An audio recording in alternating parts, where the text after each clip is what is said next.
Hello, I'm Marcia Kavanaugh. Thanks so much for joining us. Well, by last Monday night, the question was no longer if LSU was the best college football team of the year, but if it was the best of all time. For that, too, the score was high.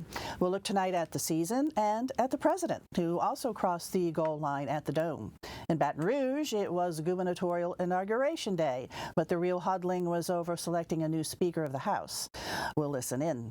Our Future Watch segment looks at new plans for the Bucktown Harbor. Elsewhere, the death of Brooke Duncan this week brings to mind a critical moment in the history of the city and its carnival. All of this and the Pelicans having higher hopes for the second half of their season are in the lineup for tonight's Informed Sources. Errol Laborde, producer of Informed Sources. Tyler Bridges, reporter, the Times-Picayune New Orleans Advocate. Don Ostrom, Channel 12's Future Watch reporter. And Fletcher Mackel, sports anchor, WDSU TV, Channel 6. And we stay with Fletcher. And what else? Got to talk about LSU.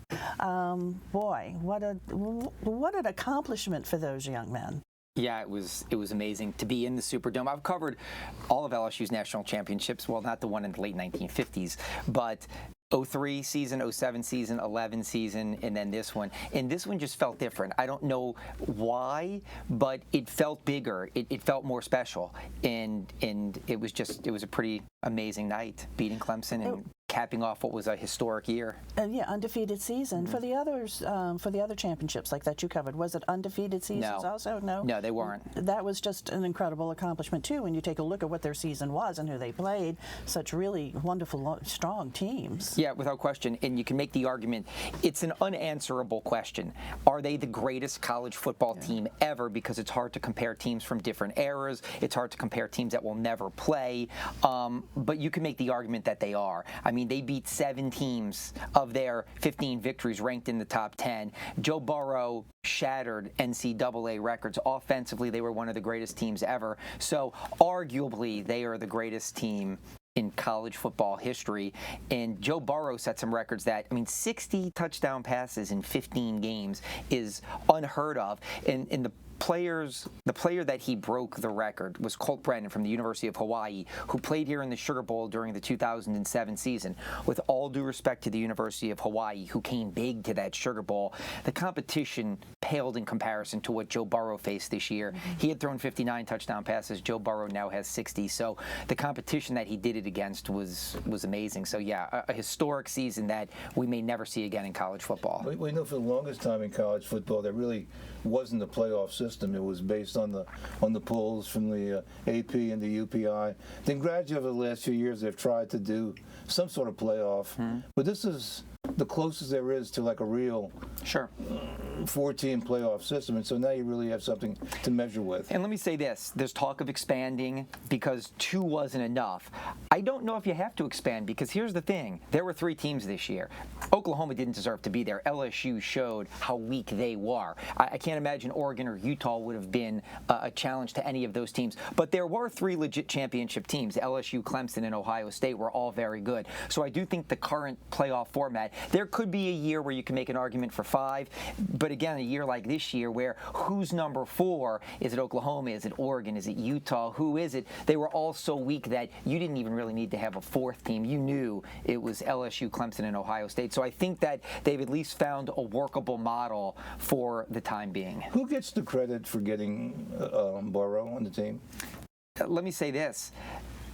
Blind luck a little bit, because the Ohio State coaching staff were picking Dwayne Haskins as the starter instead of Joe Burrow, so Dwayne Haskins and Joe Burrow were the 2 quarterbacks at Ohio State, 2 heralded players, 2 very good players. Dwayne Haskins won the job in a very close race. He went on to have a great season, first overall number 1 pick by the Washington Redskins, Heisman finalist. Joe Burrow announces he's leaving, and he was going to go to Cincinnati because the Ohio State coach was at Cincinnati, but then other schools that needed a quarterback reached out to him. So Ed Ogeron's the one who brought him here, convincing him to come down south to play for an SEC program that had struggled offensively, that had always been looking for a quarterback. So probably a combination of things. But in the end, Ed Ogeron committed, knowing he had Miles Brennan, knowing he had other quarterbacks, he went to this guy and said, we want you, and we're going to give you the keys to the car. And look, it was okay his first year, but he had some serious growth, and Joe Brady coming on and changing the offense. really helped him. But I think in the end, if you have to give one person credit, just like Joe Burrow did when he won the Heisman, he said he's in Coach O, that he should get a lifetime contract, and he told him he'll never know how much he meant to him. So he's the head coach, he's the figurehead, he's the ultimate decider, and he gave him the scholarship, and the rest is history. So Coach O did all this. I mean, he coached this team to this incredible season and now to the national championship. Was that really something that was expected for this season? Let me say this, if you go back a few years, I would say that there were far more people that were questioning the hiring of Ed Ogeron and wondering, did they do the right thing? But now, sure, I mean, he's done an amazing job. And the best thing about Ed Ogeron, he said something, and this always stuck with me. He came from the Pete Carroll school, and Pete Carroll has had a lot of great coaches with the Seahawks that have gone on to become head coaches.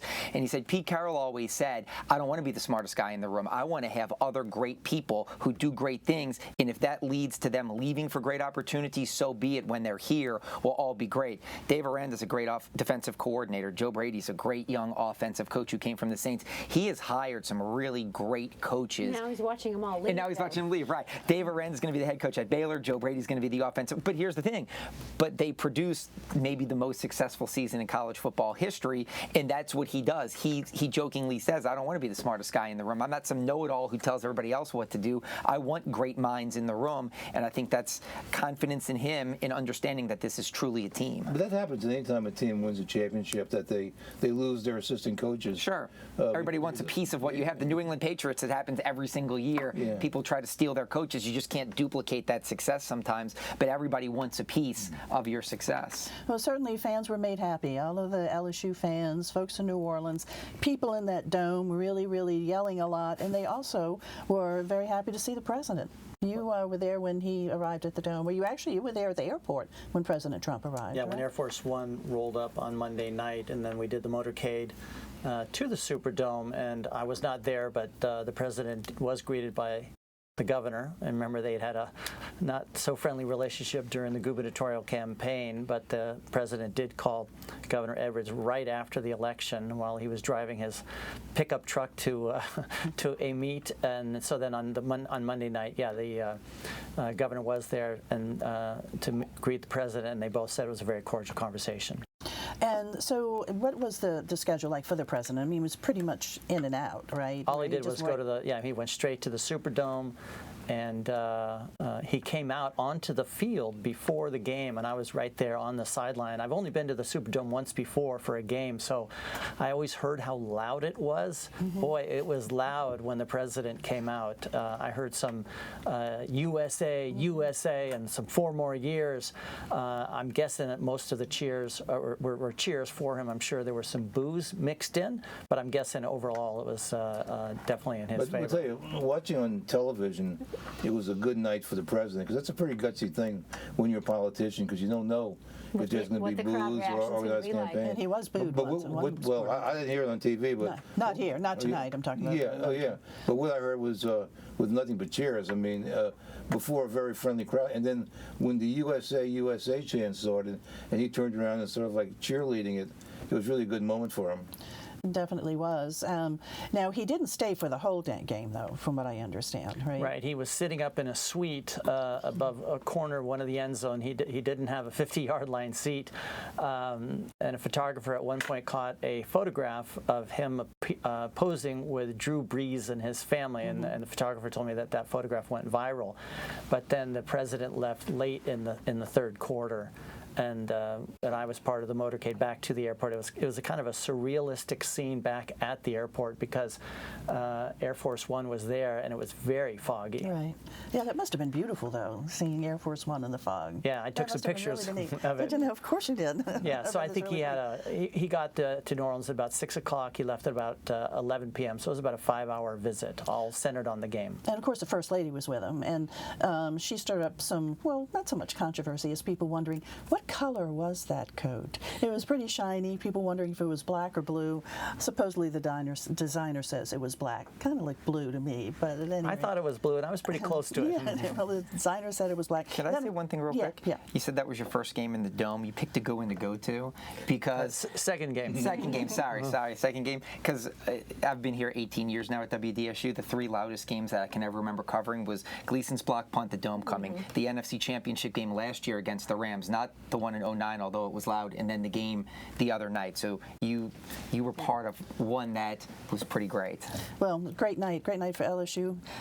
Go Tigers, really proud of them. Joe Burrow was quite a leader, it would seem, for the team. Even though there was some controversy afterwards with another Odell Beckham Yeah. going on. What was that all about? What, doesn't he know about NCAA violations of students? Yeah. That was just kind of questionable. I was going to say how much time we could probably spend the rest of this show talking about it. It seems like he lost his mind. It certainly did, and it was not a good look. I don't think LSU was very happy with what happened, and it wouldn't be surprising to me if the NCAA or LSU told him he has to stay away from the program for a while. Although I don't think the NCAA is going to come down on the program. The students, when he was giving the $100 handshakes, weren't willing participants in that. So, but it's still just a horrible look. Yeah, but it was not a good one. Okay, thanks a lot. And Tyler, you also, Dawn, over to you now. Bucktown Harbor going through some changes. Some big changes. Bucktown Harbor is the area in Jefferson Parish just west of the 17th Street Canal. So you've got West End to the east and Bucktown Harbor to the west. And it really, prior to Katrina, was sort of a recreational area, but nothing formalized out there. And now, due to the desires of the parish residents and the parish council people, it's becoming something formalized. We've got some images to look at as they pop up on the screen. The first thing that's happening out there is a 1,000-foot educational boardwalk, and you can see some renderings of that right there, where you'll learn what the plant life and wildlife is like. It's a big swing boardwalk, really out over the water. It connects the biking and jogging trail, and takes a nice big walk around, so you really do feel like you're in nature. That right there is the overall vision plan for the entire area. It includes everything from a kayak launch area to newly reestablished grounds where you can breakwater will be put in, and they're trying to rehabilitate the coastline there a little bit. Recreation areas, boat slips, a great lawn, that's that oval at the top of the screen there, similar to the one in City Park.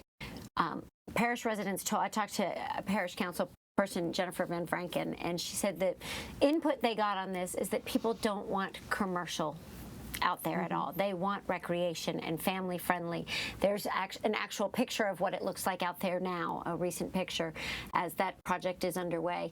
The boardwalk area, that it's the front of that triangle, the long part of that triangle on that picture, should be finished in March of this year, so you'll be able to head out there. They're doing some last minute work right now connecting the boardwalk to the walkways so that it's accessible for everybody. But residents were very, very clear with the parish council people that they did not want any commercialized things. They want a playground. They want a place for their farmers markets. They want a place for concerts and shows, and just a place to gather. And that's what they're getting. There have been several grants that have come through. There also is money from the parish recreation department. That's how these projects are being funded. You saw that big map with all of the ideas. It's being funded piecemeal, and there's no timeline for when the entire thing will be finished and formalized, but for now, you'll get the boardwalk area. Eventually, you'll get a recreational walkway from Bucktown to West End, so really connecting the bike and walking and recreation area of Jefferson Parish with that of Orleans Parish, and there was a walkway like that prior to Hurricane Katrina. There has not been that connection since then. There's also, trying to think geographically, in the foreground of that, as you step back from the lake, there's a parking lot area where there used to be some seafood restaurants and some commercialism, and that space is hopefully going to be redeveloped in the long term too. So that part of it would be commercial and not recreational. And didn't you tell me that the pedestrian bridge will be returned? Across the canal? That bridge across from Jefferson Parish to Orleans Parish is going to come back when the temporary pumps there at the 17th Street Canal are removed. Because the real charming part of the old Bucktown was the part along the canal where you had and you sit can connect. bars and a few restaurants. Right. And you had the bridges and boys diving off of the bridges. Yeah. So there was a pedestrian bridge. There was a pedestrian. Yeah. There was. It was great. I remember my friends in high school. I have to admit, I was always a little afraid to jump off of it because I thought they're going to land on one of these stumps and this is going to turn into an ugly scene. But jumping off that bridge, like by Coconut Beach, and Sid Mar's was one of my favorite places. I still, It's one of the first restaurants I ever ate at in the city. It was such a we great missed area. Sid Mar's. Remember their balcony was like crooked goodness. Yeah. Yeah, it was wonderful. But We do miss it. Part of what that's called, there's a $2.5 million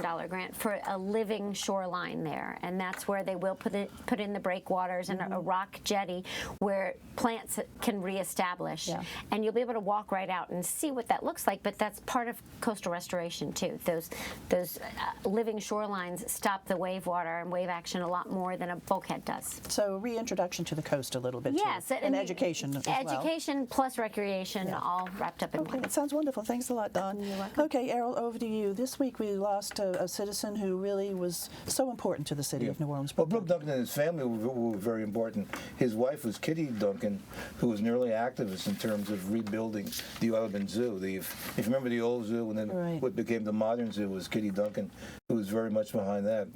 Brooke Duncan was active in many ways, but he'd probably be best known for his role in Mardi Gras. He was in Rex, and around the 70s, he was captain of the Rex organization, and in '71 he was actually Rex the King. But it happens in Mardi Gras from time to time when there's a crisis that a lot of times it is the Rex captain or the Rex leadership that take the leadership in the crisis. It happened after Katrina. It happened with the Dorothy May Taylor ordinance where they need to get together and someone needs to take the lead. And there was one incident in 1979 where Brooke Duncan took the lead. It was really important. This was the police strike. Dutch Morial had just become mayor, and he was standing up against the police, one who wanted more money. But the real issue was who was going to represent them. And the police wanted the Teamsters Union to be a representative. In no way was Dutch Morial going to agree to that. And so it became very, very tense. And so the police were actually using Mardi Gras as a chip. They said, look, if you don't settle this, we're not going to work during Mardi Gras. Well, of course, you can't have parades if there's no police. And so there was a lot of tension, and the parade season started, and one by one the parades were canceled. So finally, the Tuesday before Mardi Gras, Duncan called together a group of the captains, and we have a clip where he kind of talks about his reasoning, and then I want to come back and say what happened after that. They went on strike, and fortunately Governor Edwards sent in the National Guard to patrol our streets, but there was no question you couldn't train those people just overnight to handle Mardi Gras parades. So the Tuesday before Mardi Gras, I called together everybody that had not paraded at that point and proposed that we just call it off. The theory being that you would remove the hostage. And a bunch of us ended up at a ball that night, and we got to talking about, well, what are we going to do with the court on Mardi Gras Day? And so by the next day at lunchtime, the members who were involved in that type of thing in the organization had come up with a plan. They'd obtained one of the country clubs, and we had a party that day. The king and pages came in their costumes, and the maids and dukes in their normal daytime regalia, and we had a good party. And I think the rest of the city did also, and it removed the hostage, and in my opinion, it broke the strike. At least they didn't carry out what they had tried to do, and I think the city was glad that we did it that way. But the really critical moment, and it's really an historic moment in Mardi Gras history, was when the captains got together and they went on television, and the mayor was there, but Brooke Duncan was the speaker for the captains, the remaining parades that hadn't paraded, and they said, we're not going to parade. We will not be held hostage by the Teamsters Union. And this was a moment because Morial was a fairly new mayor. He was the city's first black mayor. There was assumption there'd be some kind of tension between the Mardi Gras establishment and Morial, but they stood side by side. They were really together on this. And with the crews backing Morial, then the strike fell apart. And that would have been, imagine if you had binding arbitration forever and ever with the Teamsters Union, making the decision. And so once the strike fell apart, then there was people who partied that day, but there were no parades. But Dutch Morial and Mardi Gras were always very close from that time. He turned out to be a very supportive mayor for Mardi Gras, as did Mark Morial, who was his son. But it kind of showed that Mardi Gras was more than just parties. That when there was a serious civic issue, that they took a stand and they were united. So it was a very important moment. And Brooke Duncan went on to be Rex, as you said, a few years ago. Well, he'd been Rex in '71. In '71, okay. For the centennial, yeah. All righty, thanks a lot, Ian. Tyler, we're going to go back over to you. And Governor Edwards was sworn into his second term. On Monday. On Monday of this week. But interest has been on who's going to be Speaker of the House and in what degree would Edwards be involved. So what happened there? Yeah, apart from that little football game that night, the most important thing that happened on Monday was the selection of the Speaker of the House. It's the leader of the House, and in the last 4 years, there had been a compromise speaker named Taylor Barra. The worst decision John Bell Edwards had made was to back a Democrat when he became governor, thinking that he could impose his own Democrat on a Republican legislature. That failed, and he ended up with a guy who led the House and regularly in opposition. And it looked like the favorite was Sherman Mack, an attorney from Albany in Livingston Parish, and it looked like he was going to be the speaker, backed by Senator John Kennedy, Attorney General Jeff Landry, businessman Lane Grigsby in Baton Rouge, and it looked like if Mack was going to be a very unfriendly speaker.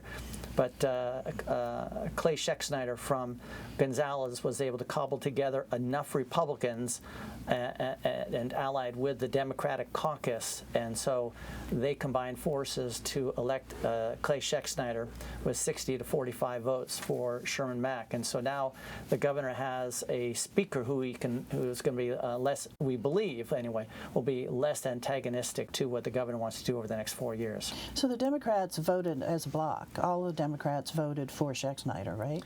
Right, and so more Republicans voted for Mack. But what you needed was a majority of at least 53 in the House, and so there are 35 Democrats, 2 independents, joined together with enough Republicans to put Schexnayder over the top and be the Speaker.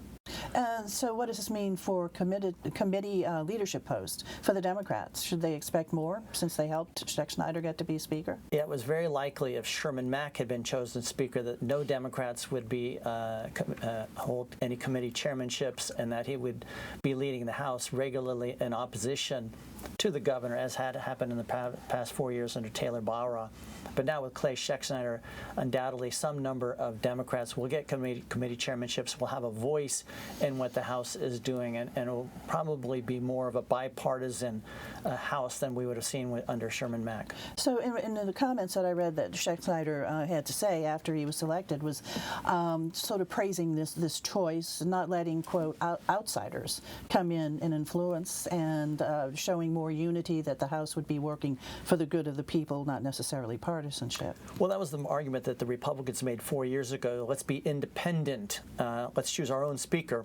Then they did that with choosing Taylor Barra. Then this year, Senator Kennedy, Attorney General Landry, and Lane Grigsby particularly tried to influence very strongly who was going to be the next speaker, in favor of Sherman Mack. So that idea of sort of independence seemed to be lost this time, independent of the governor, but not of these powerful Republican voices.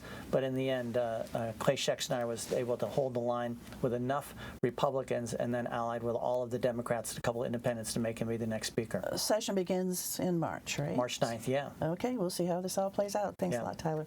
Okay, Fletcher, we're going to wrap up with you. Pelicans. The Pelicans, they're looking pretty good now in the bottom half of their season. They have. They've just hit the midway point of their season, 82 games, and obviously Zion Williamson will make his highly anticipated debut next Wednesday night against the San Antonio Spurs. After suffering through a 13-game losing streak and a lot of losses and injuries in the beginning of the season, they have righted the ship. They've won 10 of 13 games, and they had a beautiful win last night. That's true, and they should have won in regulation. The officials, it was a horrific call that sent it to overtime, but even in overtime, they pulled through against a red-hot Utah team that is one of the favorites in the West that had won 11 straight games and 15 of 17, and so it was a really nice win. Brandon Ingram, who they acquired in the Anthony Davis trade, truly should be an all-star this year at 22 years old. He's having a fantastic season. So Zion coming back, the fact that the bottom of the Western Conference for the first time in more than a decade is pretty weak. They are still alive for a playoff berth, which would be fantastic with a 22-year-old All-Star in Brandon Ingram, 19-year-old Zion. If they could even just sneak into that last playoff spot and finish strong, in 14 of their final 15 games are against teams that currently have losing records right now. So they truly have a chance to finish strong after a really rough start and maybe sneak into the playoffs, which again, given where they are, the NBA takes a lot longer to rebuild. In the NFL, you can go from bad to good, good to bad really quickly. The NBA, it does take a few years. In year one of Zion, if they could even just sneak in, it would be a great step in the right direction. What's been the turnaround for? I think that they talk about it, and it was so cliche, and it was such an easy out for Alvin Gentry to say, we have all these new guys and all these new pieces. We have some guys who are 19 and some guys like J.J. Redick who are 35. Derek Favors, who they acquired, is a big asset for them, and he was hurt. So I really think that it just took them figuring out who they are and what they do. You wished it would have happened in the preseason or early in the season. The learning curve for them was long and steep, but I think that they have finally figured out who they are and what they do, and they've got the ship at least pointed in the right direction. Are there other teams like them, though, that Sure. rarely have the same starting lineup on any given night? I mean, they're all over the place. Yeah, they're with injuries. without question. And I think a lot of teams, the ones that struggle, are like that. Like Phoenix has been like that. Phoenix started off hot. They've dealt with a lot of injuries. Monty Williams, the former New Orleans coach, is there. He's holding it together as best he can. Memphis has a really young team. Greg Popovich in San Antonio has dealt with injuries. So that's why the West at the bottom is so weak. 6 teams are in, and they're really, really good. But those bottom 2 teams, it's going to be kind of the least mediocre of the bunch that kind of piece it together at the end. And they're one of those groups with Sacramento and San Antonio and Phoenix and Memphis. Okay, so Zion returns January 22nd, right? And it's going to be an exciting night, yep. Sure will. Okay. E, looking ahead. The Orpheum Theater, looking for ways to increase even more revenue, is opening a lounge in the theater down in the basement level. It's going to be called the Double Dealer, and it's not just for during performance times. It'll be open every night and just a way to kind of get more street activity along there. That's gonna be Another a neat bar in place. New Orleans? Yeah. We Can't have too many. Right, exactly. Never too many. Tyler. Yeah, so today, Paige Cortez, the new Senate president in Baton Rouge, announced his committee assignments, and Republicans got the key assignments for the committees, and then some Democrats got some. So we're now waiting to see the new House Speaker, Sec Schneider. How is he going to divvy up the chairmanships for his committees? All righty. Thanks. Don. It's not just New Orleans that's excited about Zion's debut in the NBA. ESPN last night announced that they were changing the game time to 8:30 next Wednesday night to make it a national game. So it'll be different for the city of New Orleans to have 8:30 start time at the Smoothie King Center. Okay. I said this a lot last year. I'm going to continue to harp on it. I like Alvin Gentry. I would consider him a friend. I think that at the end of the season, if they move him into the administration, the Pelicans can make history and maybe hire Becky Hammon as the first. I know you do keep saying that. I'm going to pound that drum until somebody hears it and does it. But somebody's going to make a great hire and a historic hire sooner rather than later in the NBA. You're a real feminist, aren't you? All right, guys. Thanks a lot for being here with us. Thank you all for joining us, and we'll see you again next week for Informed Sources. Have a good evening.